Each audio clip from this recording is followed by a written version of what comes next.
റസൂലുള്ളാഹിനോട് ഇഷ്ടമുണ്ടോ ആ പ്രവാചകൻ അനുസരിക്കുക. എങ്കിൽ അനുസരിക്കേണ്ട മേഖലകളിൽ ശ്രദ്ധേയമായ ഒരു വാക്ക് ആ റസൂലുള്ളാഹിന്റെ ഖുത്ബകളാണ്.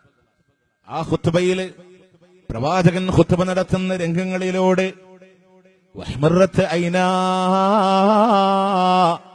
ആ റസൂലുള്ളാഹിന്റെ കണ്ണുകൾ ഇങ്ങനെ സുഗന്ധം തുടിക്കാറുണ്ട്.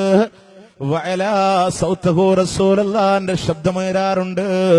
കന്നഹോ മുൻദിറു ജയ്ശ്, സൈന്യത്തോട് തന്റെ സൈന്യാധിപൻ നിർദ്ദേശം കൊടുക്കുന്ന പോലെ യുദ്ധത്തിന്റെ രണഭൂമിയിൽ ശത്രുസേനയെ കണ്ടുമുട്ടുമ്പോ എങ്ങനെ സൈന്യാധിപൻ നിർദ്ദേശം കൊടുക്കുന്നുവോ അതുപോലെ ഉച്ചത്തിലൂടെ അള്ളാഹുവിന്റെ റസൂല് ഖുത്ബകളിലൂടെ മുന്നറിയിപ്പ് കൊടുക്കുകയാണ്. ഇയ്യാകുൽ മുഹ്ദസാത്തിൽ ഉമൂർ, പുതുതായി മതത്തിലേക്ക് കടന്നു വരുന്ന കാര്യങ്ങള് ഗൗരവത്തോടുകൂടെ കാണണേ,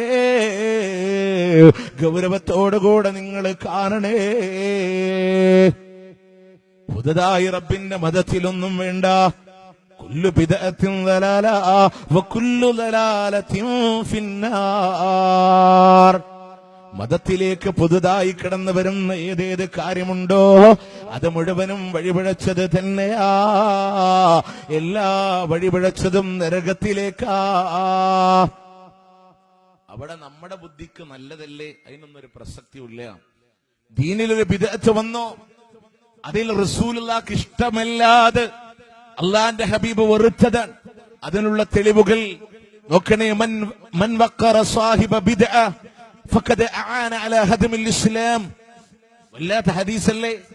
മൻ വഖറ സാഹിബ ബിദ്അ, ഒരു ബിദ്അത്ത്കാരനെ നിങ്ങൾ ആദരിച്ചാൽ, എന്താ പറഞ്ഞേ, ഒരു ബിദ്അത്ത് ചെയ്യുന്നവനോട് നിങ്ങൾ ആദരവ് കാണിച്ചാൽ ഫഖദ് അആന അലാ ഹദ്മിൽ ഇസ്ലാം, ഇസ്ലാമിനെ പൊളിച്ചു കളയാൻ അവൻ സഹായിച്ചവനാണ്. അത്രയും പ്രവാചകന്റെ വെറുപ്പ്. മൻമാത സാഹിബ ബിദ്അ ഫതഹ ഫിൽ ഇസ്ലാമി ഫത്ഹുൻ, ഒരു ബിദ്അത്ത്കാരൻ മരിച്ചാൽ ഇസ്ലാമിൽ ഒരു വിജയം നടന്നു എന്ന് അല്ലാഹുവിന്റെ റസൂൽ സല്ലല്ലാഹു അലൈഹി വസല്ലം. മാത്രമല്ല, ഒരു ബിദ്അത്ത്കാരന്റെ ഒരു അമലും അല്ലാഹുക്ക് വേണ്ട.